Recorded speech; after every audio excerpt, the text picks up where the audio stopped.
یہ 300 400 لوگوں کی بارات لے کر حملہ آور ہونا، بیٹی والا قرض اٹھا کے مجبور ہو کے وہ کھانا تیار کر رہا ہے۔ اور پہلے پتہ کیا کہتے ہیں؟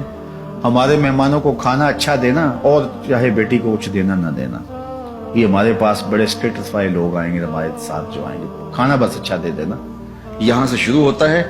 پھر اس کے بعد کہتے ہیں یہ بھی دے دینا، یہ بھی دے دینا۔ یار جس نے بیٹی دے دی اس نے رکھا کیا؟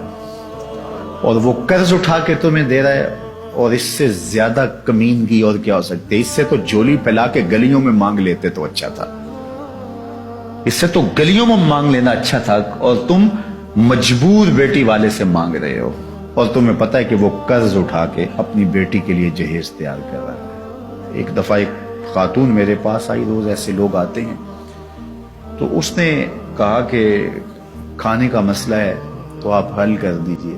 جو غربت کی حالت تھی ان کی، جو پوزیشن تھی بچی کے لیے، جو 2 4 10 جوڑے بنائے یا جس طرح ہوا ان کا، تو میں نے کہا آپ کا گھر بھی کرائے کا ہے اور مقروض آپ ہیں، تو وہ آپ ان کو سمجھا نہیں سکتے؟ وہ کون ہیں؟ وہ آپ کو جانتے نہیں؟ تو وہ کہنے لگی وہ سکا بھائی ہے میرا جو بارات لے کے آ رہا ہے، سکا بھائی ہے، بہن کے ہاں بارات لے کے آ رہا ہے، اور بہن کرائے کے گھر میں رہتی ہے، اور بیٹی کے لیے بمشکل 2 4 جوڑے اس نے بنائے ہیں۔ وہ کہتا ہے قرض اٹھاؤ، میرے مہمانوں کو کھانا اچھا کھلانا تم۔ اب اس کو کیا ہم خوشی کہیں گے؟ اس کو کیا ہم کوئی سٹیٹس کہیں گے؟ یہ سوائے بے شرمی کے اور کچھ نہیں ہے۔ اور میں سمجھتا ہوں کہ امیر تو امیر پہ ظلم کرتا ہے، یہ غریب بھی غریب پہ ظلم کرتے ہیں۔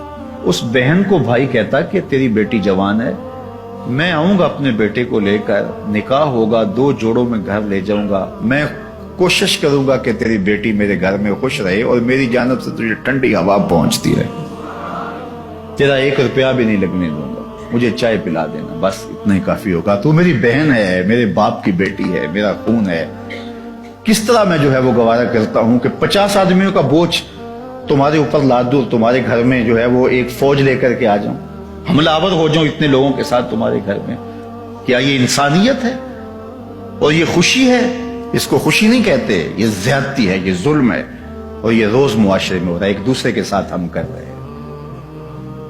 یہ ان لوگوں سے پوچھئے جن کی دہلیز پہ بیٹیاں بوڑھی ہو رہی ہیں اور وہ بیچارے فکر میں ہیں کہ کس طرح ان کو گھر سے اٹھایا جائے۔ غریب آدمی تو اٹھ نہیں سکتا جس کی 4 بیٹی ہیں، ساری زندگی کماتا رہتا ہے اور دوسروں کے گھر بھرتا رہتا ہے، اور وہ پھر بھی خوش نہیں ہوتے۔ وہ بیچارہ اپنا آپ بیچنا پڑے تو بیچ کے بھی لگا دے، لیکن پھر بھی خوش نہیں ہوتے۔